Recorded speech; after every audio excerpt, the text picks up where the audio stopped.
Welcome, everybody. Good to see you tonight. I am going to give a talk in response to a question that was passed along to me, which was, what is merit? We dedicate the merit of our practice together. And so somebody says, so what is merit? What is that referring to? So I thought I would just do a little bit of talking about that tonight. There are many different ways of approaching this. The ordinary meaning of the word is, of course, value or excellent or superior quality. And this is exactly what this is referring to, that this practice of the Noble Eightfold Path, of sitting Zazen, of studying the Dharma, integrates into our lives the value of ancient wisdom about what this life is and how it serves and supports all of life. And we integrate Dharma wisdom and skill in Dharma. We cultivate the art of living in this practice. Every time we practice or just turn our minds to the intention to be present to how things actually are, to the all-inclusive nature of a caring heart, every time we're guided by the precepts that are based in awareness of the interdependence and openness of all things, we are adding, in the words of Chozen Roshi, this wonderful phrase, we are adding goodness to a mountain of goodness. So this is what the term merit is referring to, this goodness. This goodness that is added and helps us approach our life as an art with great subtlety, caring, and deep attention. Dedicating merit is a way to express our intention to live with care and full awareness in the world, and also not only for ourselves, but for all of life, for all beings everywhere, and also to all the three times, past, present, and future. So when we dedicate the merit, we are remembering this, and this is the basis of merit. This is the basic intention behind this kind of dedication. So as it pertains to spiritual matters, this term merit means spiritual credit granted for good works. Wikipedia outlines also the traditional view of merit, which is important to be aware of as a Buddhist practitioner and to reckon with one way or another.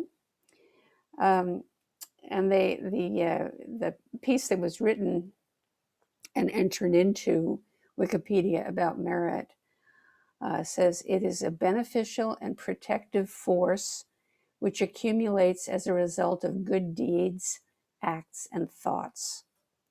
Merit making is important to Buddhist practice. Merit brings good and agreeable results, determines the quality of the next life, and contributes to a person's growth toward enlightenment. In addition, merit is also shared with the deceased loved one in order to help the deceased in their new existence. So, when we're in our dedications, when we bring to mind those who have recently died or those who are ill and in distress, we are extending the benefit, the intention to extend the benefit of our practice to them. Merit making remains essential in traditional Buddhism, in the traditional Buddhist cultures, and supports the institutions, the Buddhist institutions in these cultures, but even beyond the specific Buddhist institutions, the value of the teachings, the importance of the teachings is thoroughly part of the culture. And I was talking about this with a friend of mine who's also a teacher, a Zen teacher, and she mentioned that one person in her Sangha who's from Southeast Asia, and so has grown up in a traditional Buddhist culture, expresses often concern that she's not accumulating enough merit to benefit her own self after she dies, so that she's worried about getting reborn in a more beneficial incarnation. And she's concerned that she's not accumulating enough merit to come to enlightenment. So that's a particular way of thinking about merit, which we don't particularly espouse. In that way of approaching it, if we believe in merit in that way, it's almost materialistic, almost like a substance, like coinage. I do good works and I earn so much of it. And in this way, it can become a cause for anxiety, which is unfortunate, because one of the great benefits and blessings of this practice is, over time, it relieves us from the kind of grasping that is at the base of anxiety. But the other attitude that is expressed in the traditional view is that it is about faith. It can strengthen it can function to strengthen a person's faith mind, faith in the practice, faith in the immutability of cause and effect, and the blessings of past Buddhas. That a life and practice carefully attended to will bring release from future suffering. Yeah, well, that's true. I mean, that's certainly my experience, and probably many of you have that experience also. But in the West, merit has been taking on more a somewhat different sense, a sense of immediacy. It's not so much future, to gain a future incarnation, and we won't take up that whole issue of rebirth in this talk. But when we remember to dedicate our practice in this present moment to all beings, we are affirming that our effort to live in accord with things as they are, essentially, bears immediate positive results. Lightens our load. This practice lightens our load. This is more the view expounded by Bodhidharma, which I'm going to get to in just a minute. So again, in the context of the traditional Buddhist teachings of rebirth, merit is a central concept. It recognizes that we may not see the results of our generosity and practice in this life, or which would result in enlightenment now. We often talk about enlightenment in the future. But we are reassured that the goodies will flow to us in our next life, where we will be reborn into circumstances that allow us to completely wake up. So that helps us trust that no matter how difficult things are now, we will experience the benefits of our generosity and kindness in future lives. Positive karmic results of good intentions and actions. So this is dedicating the merit as a practice of faith. And it refers to faith in Buddha nature, in faith mind, in the fundamental nature of all of life, whether or not we can see how it manifests right now in our current circumstances or not. But it is definitely the foundation for future circumstances, which is quite so, actually. Dedicating the merit of our practice also reminds us that the care we take now is not only for our own sake, but for the sake of all beings. Dedicating merit brings us back again and again to this reminder. This is raising Bodhi mind, the mind to the intention to wake up for the sake of all beings. In our group, in our lineage, we often sometimes say we dedicate the blessings of our practice. So we're raising awareness of how our practice right away brings goodness into our own lives. How does your practice bring goodness into your life? How are you blessed by this practice? It's useful to remember to check that out regularly. What blessings are you grateful for right here and now? What are the effects of your practice? Why are you doing it? And we look at merit through the eyes of Bodhidharma and Dogen. This is more our approach to it, which asks, is anything gained? Is merit something that we gain? Now, you may be familiar with the exchange between Bodhidharma and Emperor Wu. And I want to read you Dogen's version of that, in case you haven't read it, in case you're not familiar with it. So on the 21st day, the 9th month, and the 8th year of the Putong era of the Kingdom of Liang, Zhaoang, governor of Guang province, officially welcomed Bodhidharma. Carrying out his duty, he reported Bodhidharma's arrival to Emperor Wu. It was the first day of the 10th month. Reviewing the report with delight, Emperor Wu sent a messenger to Bodhidharma to invite him to the palace. Bodhidharma went to the capital city of Jinling and met with Wu, who said, "Ever since I became emperor, I've built temples, copied sutras, and approved the ordination of more monks than I can count. What is the merit of having done all this?" Bodhidharma said, "There is no merit." The emperor said, "Why is that so?" And Bodhidharma said, "These are minor achievements of humans and devas which become the causes of desire. They are like shadows of forms and not real." The emperor said, "What is real merit?" Bodhidharma said, "When pure wisdom is complete, the essence is empty and serene. Such merit cannot be attained through worldly actions." The emperor said, "What is the foremost sacred truth?" And Bodhidharma said, "Vast emptiness, nothing sacred." The emperor said, "Who is it that faces me?"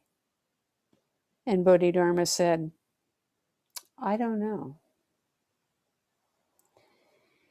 Now, the emperor didn't understand Bodhidharma, but didn't understand, and Bodhidharma knew that there was no merging of minds between the two. The time was not ripe. Thus, without a word, he left on the 19th day of the 10th month and traveled north of the river Yangtze. So many of you probably know this story.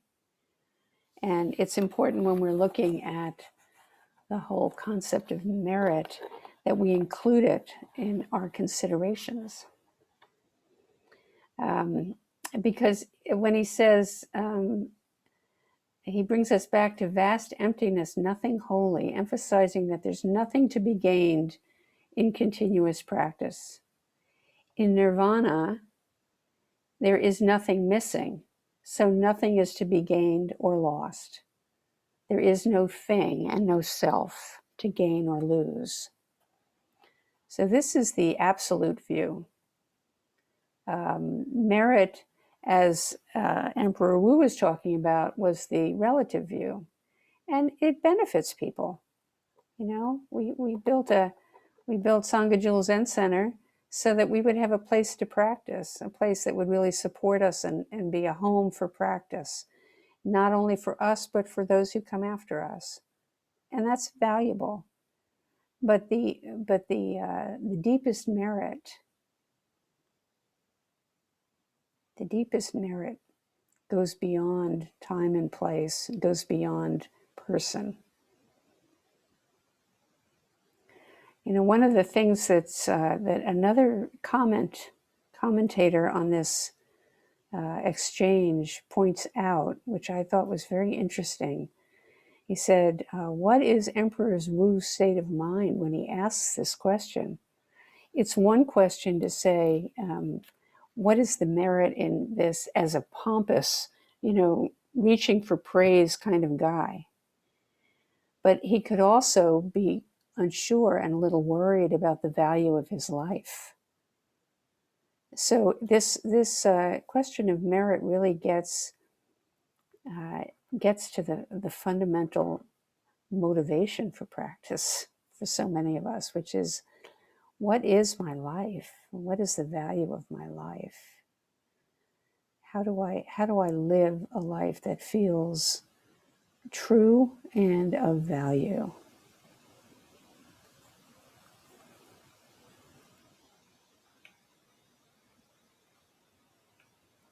There's no particular answer to that. It is a felt experience. What's the merit gained in doing good work? Well, if it's done with a gaining idea, then we always want something from it. We want praise, or we want more of whatever. And even an emperor might be building great Buddhist temples to be remembered through the ages. So in a certain way, some of the intention is for what he gets. But this is always emphasized as not the true heart of giving, what we call dana, generosity. In this sense, the deepest meaning of merit lies outside of any kind of duality. It is the nature of life to give. All of life continually gives forth. And every form continually develops, has its time, and then gives back its ingredients to the greater universe. So merit lies outside of any duality, or the dualities of time, past, present, or future, or place, or me or not me. It's not a contract. Merit is not about a contract between two separate parties, but rather just one pure and simple act. So we are brought back to looking at our intention again and again. Now, what am I doing? Why do I do this practice? And why do I live? What do I offer? Dana, generosity, is an inherent capacity of us as human beings. And it's the actual truth that we already offer to all of life, empty of self-interest. When we embrace this practice of present moment awareness and fully showing up, this is the sacred heart of giving and the importance of dana. And the Buddha said, the most important act is to give.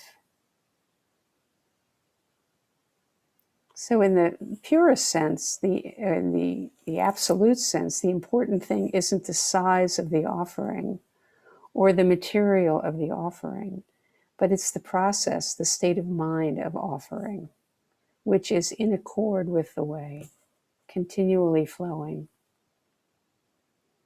When our life is a life of practice, it is continual. then wherever you are, you're giving.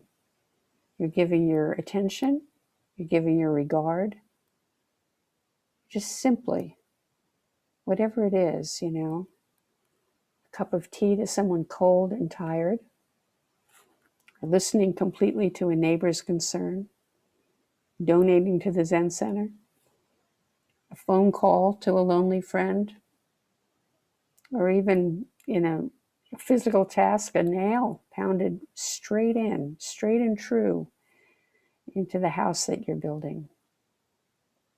This is the merit that fills our life stream with goodness. Every small act of thought, speech, body, again and again. So now you have a sense of what this term is teaching us as we appreciate the goodness of this practice, the goodness that it brings to us, and the goodness that it allows us to offer out into the world. And may we all do so.